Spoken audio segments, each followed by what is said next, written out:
ну, я говорю по театрам. Тут, конечно, идет работа определенная, но, к сожалению, очень мало сейчас у нас в оперном театре вообще осталось очень мало композиторов бурятских.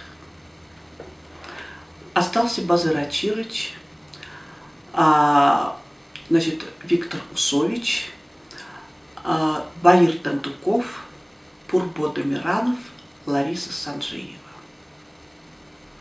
Они уже все в возрасте. Конечно, им нужно помочь. Вот как, я не знаю, здесь тоже какая-то программа должна быть. Мало, и больше никто не учится. То есть через 10-20 лет у нас не будет композиторов. Почему? Потому что труд тяжелый, вообще неоплачиваемый. Ну, то есть, ну хорошо, если композитор написал там оперу, но эта опера возникает лет там через 20-30, а что будет он 20-30 лет делать? На что жить? Весь народ знает, что композиторы, они вечно без денег, плохо живут, плохо одеты, мало кушают. Вообще это ужасно. Я не знаю.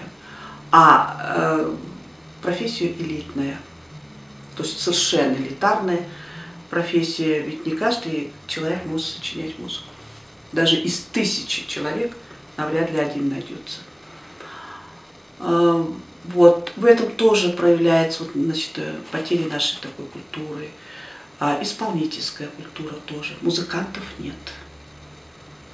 Хорошо, что в Новосибирск поехали там несколько человек, вот они сейчас школу будут заканчивать, это там 2-3 человека. Представляете? И то из них, может быть, один приедет в Улан-Удэ, а вдруг не приедет.